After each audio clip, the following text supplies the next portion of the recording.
Hi folks, welcome to the Gorgie Boys podcast with myself, Graeme Duthie. I normally do this live, but I thought I would do a recording of this one to give my thoughts on the Lawrence Shankland saga, and it has been a saga for a while. Now, I've kind of said my piece on X, but you can only say so much on X before it cuts you off. So I thought, why not have a voice? I've got a voice to do a podcast. Why not jump on here and give my thoughts on this? Because it is a saga. You know, it's dragging on for far, far too long. Now, the reason I'm jumping on this, and I posted on TikTok as well, but I thought I want to post on my podcast as well. The reason I'm jumping on this is because of the reports that came out yesterday from the Daily Record and the Daily Mail, who basically blamed, or an unnamed source blamed Andrew McKinley and said that Shankland wants to stay at Hearts, but it is essentially Andrew McKinley is not showing the ambition. Andrew McKinley gets a lot of hate from some Hearts supporters, which I don't really understand because I think he's done a decent job at Hearts. Is there things he's got wrong? Yes, absolutely. But there's things that a lot of folk have got wrong at Hearts. It's not just Andrew McKinley. But I always think when he speaks, I actually think he comes across quite well. And I'm going to defend him here because I do not think for a minute that this is Andrew McKinley's fault at all. Andrew McKinley, like a lot of folk, are desperate to keep Lawrence Shankland. Now, Lawrence Shankland, we all know, was poor last season. It was a very poor season for him. Season before, he got 31 goals. Season before that, he got 28 goals. Last season, he got 9. Now, he still ended up with 19 goal contributions for a poor season. 68 goals in 3 seasons. He's been incredible for Hearts. Said it so many times before, and other folk have said the same thing. He's the best striker we've had since John Robertson. Now, we've had really good strikers in the past. One of them actually was a post yesterday, Kyle Lafferty, who was brilliant. Andrzej Skalichka, Janiro Zifuk, Osman Sow. You can go through a number of strikers, Stephen Naismith, that were very good for Hearts, but nobody that had the numbers that Lawrence Shankland did. If it wasn't for him, we don't get European football last season. The 31 goals that he got the season before were a massive, massive help. I think Shankland last season, like everybody, had a massive dip. He was nowhere near the level that he was before. I think he actually still had the most attempts for Hearts in the season.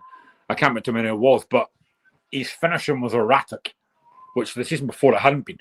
He was snatching at things that he didn't do the previous seasons. He was missing a lot of chances that he didn't do normally. You know, before you're thinking, if we get a chance, Shankland will bury it. Wasn't really doing that last season. He wasn't taking his chances. He dropped a lot deeper in a lot of games, which didn't help either. But I do still think in some games he was contributing. And I think it's important that we try and keep him for as long as we can. And I believe that we've done that. Hearts have done everything that we can to keep him. All you've got to do is look at the reports that have come out over the last few weeks and months from Joe Skerritt at the Hearts Stand and Barry Anderson Evening News, who are the only two folk I actually trust for Hearts News. They've both reported the amount of times that we've spoke to Shankland, the amount of stuff we've offered him. We've offered him the best contract we can offer him. We've offered him to be the highest paid player at the club.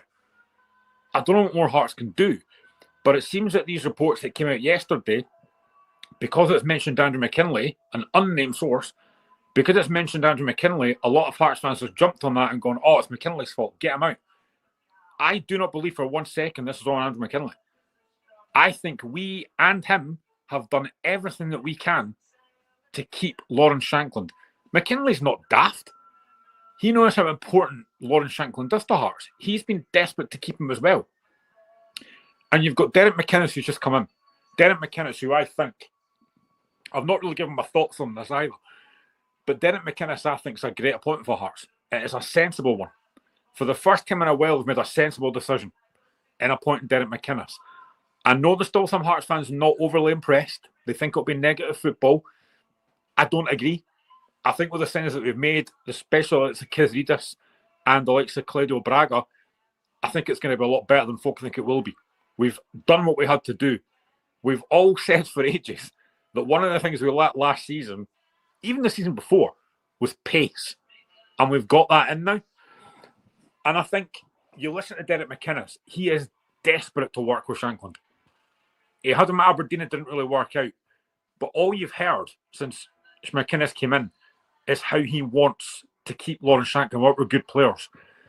And if you're Lawrence Shankland as well, you've got to weigh things up. I know that. You've got a young family there. You've got to weigh up different options. But Lawrence Shankland as well will want to try, not that he'll play, but he'll want to try and be part of the World Cup qualifier for Scotland that are coming up in September and over the next few months. He has to play. If he leaves, there's no guarantee he's going to play. So if he wants to be in those qualifiers, he needs to play for Hearts, score goals, and show Steve Clarke he should be picking him. Now, I know it didn't really work when he scored the 31 goals. He wasn't starting anyway. But if he wants to be involved, he has to stay at Hearts, I think. He will start every week.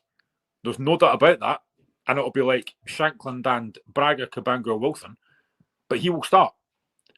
I think we've done everything we can to keep him. This is not on Hearts or Andrew McKinley. And I think the stuff that came out yesterday from the Daily Mail and the Daily Record is clickbait. And the only thing that Hearts fans have picked up on is Andrew McKinley. But I don't think for 1 minute this is on him. We have done everything we can, given him the best contract we can give him, to be the highest paid player at the club. And whether it's Shankland weighing up his options or whether it's the agent that's trying to get more money out of us, I don't know. But I just think that the last 24 hours, Hearts and McKinley have taken a massive kicking for something that I don't think has got anything to do with us. The issue for me is at Lawrence Shankland's end. If the Daily Record is right and Lawrence Shankland wants to stay, sign the contract. Just sign it. Bin your agent and sign the contract if you want to stay. Derek McInnes has made it so clear how much he wants to keep Shankland. That's a manager I want to run through brick walls for. The desperation to keep me. And it's not like it's only once that Derek McInnes has spoke to Shankland. He spoke to him about 3 or 4 times since he arrived. I don't know what more Lawrence Shankland wants us to do. But I just find that a bit baffling that folk are looking at a Daily Record article with Daily Mail and just looking at the fact that Andrew McKinley's name's there and picked up on that and thought, it must be him. He's at fault here.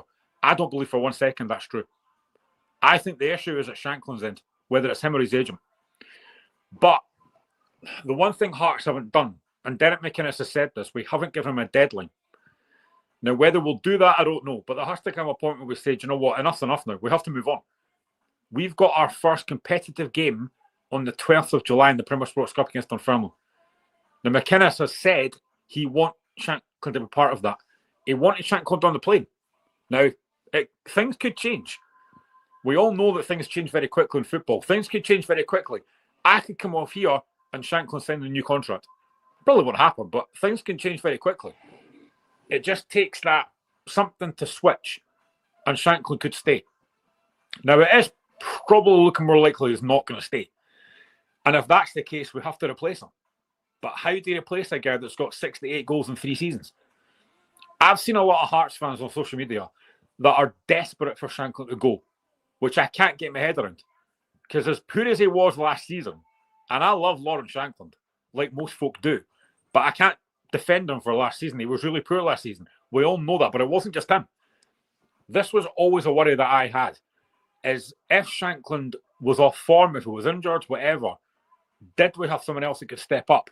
The answer was no. James Wilson tried his best. Wilson came in a really difficult situation. Scored at Easter Road under Critchley. I thought he did really well. 6 goals. Don't think it was that bad. We bring in Elton Cabango in January, who ends up with 8 goals. I thought Cabango did fine in the time he was in the short time. Now, obviously, he signed a 3-year contract, which I think is good. Again, I know there's a lot of folk that criticise Cabango. I kind of get it, because there are chances that Cabango missed last season. I think he should have done better. You know, ideally, Cabango could be sitting with 20 goals last season with the chances he missed. But I do believe that this season he'll get better under the stewardship of Derek McInnes and his coaching staff, and Wilson as well. And again, I know YouTube clips only show highlights, but what I've seen so far, I really like from Alexandros Kizaridis and Claudio Braga. They look really, really good. Now, hopefully, if Shankland goes, Jamestown's going to have a hidden gem there that we're going to bring in. But it's very difficult to replace that. A guy that's got the amount of goals that he has is very difficult. But, as folk have said already, and I've seen it before, and they're right, Players come and go all the time. No player's bigger than the club. As good as Lawrence Shankland is, no player's bigger than the club. And if you think you are, you're not. The club will always still be here. You won't be. We know that Shankland's going to go at some point. If it's now, then fine. But we have to replace him. I think McInnes wants 4 strikers. So if Shankland does go, we have to replace him. But I just think that the last 24 hours, Hearts and Andrew McKinley have taken an absolute battering from folk, where I do not think it's got anything to do with Hearts and Andrew McKinley. This is at Shankland's end. Now, I don't want to blame Shankland because I don't know if it is him or not, or if it's his agent. But either way, it sounds like greed, that they're trying to get more out of the club. But we've done all we can. Hearts cannot physically do any more than we've done to try and keep Lawrence Shankland. We need to start planning. As I say, we've got the Premier Sports Cup coming up. Now, it should be 4 wins out of 4. No disrespect to these teams, but Dunfermline, Stirling Albion, and Hamilton Dumbarton should be 4 wins out of 4. And that builds momentum. You know, Aberdeen under Jimmy Thieleen, they had the Premier Sports Cup. They won all their games, as expected. But then they carried that on into the start of the season. Hopefully Hearts can do the same thing. Now, our first game of the season in the league is against Aberdeen on the 4th of August, that Monday night. Now, again, one of Derek McInnes' former teams. We don't tend to win at Pittodrie. They don't win at Tynecastle. Hopefully that continues on the 4th of August. But it's a difficult start. You know, 2 teams in the top 6 are playing first. Aberdeen and Dundee United. Now, I am cautiously optimistic about this season. I think we've got the right manager in place. I think we've got some decent players in there as well. Christian Borch-Grevink at right back looks pretty decent. I'm quite pleased with Ocean McEntee in midfield. But there's going to have to be players going out as well. We know that. We've got a far too big a squad. I think in the moment it's like 32, I think we've got. We need to trim that squad. I would imagine by the time we start, certainly the Premiership, maybe not the Premier Sports Cup, but by the time we play the Premier League, I think you'll probably see about 5 or 6 players, potentially more, leaving. What it means for the likes of potentially Musa Drame, Jan Danda, Alan Forrest, guys like that, I don't know. Kenny Vargas. I would like to maybe see... I mean, I don't think Vargas will go anywhere anyway because he's got a long-term contract.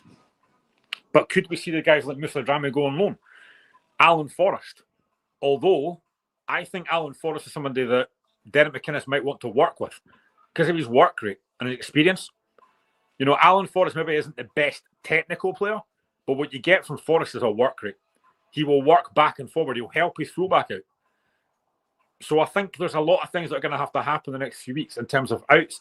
We are still looking to try and get players. Then, of course, we're still looking for a right winger. The one that we're trying to get in now is Islam Chesnikov. Now, we've got him on a pre-contract, so he'll come at some point. If we could get him now, that would be great. Because I know I shouldn't get excited. But generally, this guy looks a cracking prospect. He looks a real talent on watching on YouTube clips. He looks such a good player. Pace, trickery, creativity. He looks really good. I hope we get him in now. It'll be great. But if we can't get him now, we have to go for somebody else. Again, they will have a list of players they're looking for in that position. Late they will for striker if Shankland goes.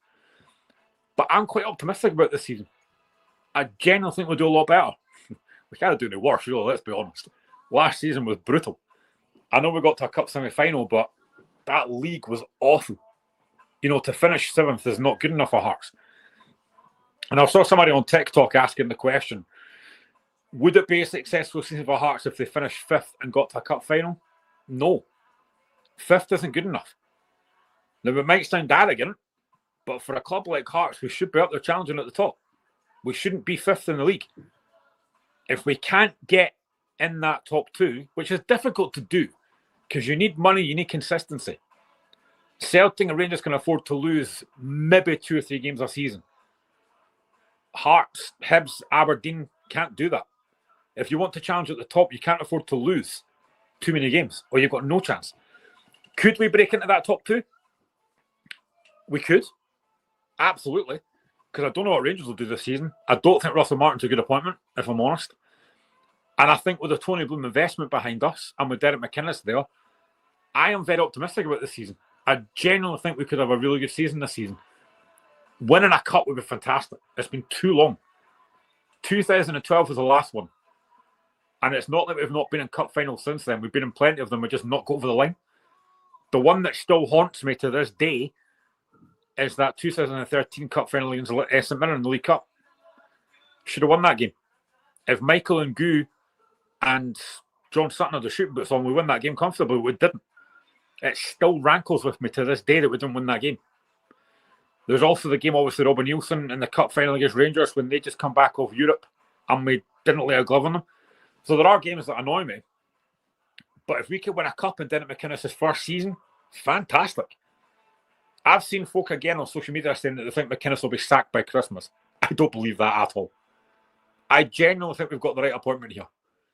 Now, Neil Critchley, I think he came across as a decent guy, a genuine guy, and I think he tried hard, but it just in the end didn't work. You know, that Dundee game at Tynecastle, I backed Neil Critchley for a long time. I really did. I tried to get behind him, and I wanted him to get his own players in the January or in the summer. It just didn't work. That Dundee game was brutal, and I think it was the right time to go. But bringing Derek McInnes in, a guy that's got so much experience in the Premier League, a guy that just talks so well, all you've got to do is go back and listen to his first interview on Hearts TV. Now, I know that managers always say things and it's just words, but I listened to every word of Derek McInnes and believed everything he said. Like, he gets how big a club Hearts are. He gets what it means to play for Hearts. And he will get that into those players as well. You listen to the way he wants Hearts to play. He wants us to play with pace, which is what I'm music to my ears, because that's what we lack. We've been so slow last season. We were so slow. Now, the one thing I will say is, I know we brought a set-piece coach in. I just think that's nonsense. I really do. I mean, how difficult is it for a professional footballer to beat the first man from a corner kick? I would love to know a stat of people that have got set-piece coaches, the amount of goals they actually score from them and concede. I just think it's pointless to me. What I will say is, if you're a professional footballer that can't beat the first man from a corner, there should be an instant fine. And again, I've seen a few folks in this as well. It is ridiculous how much Hearts can't take throw-ins. But as a set-piece coach really going to fix that?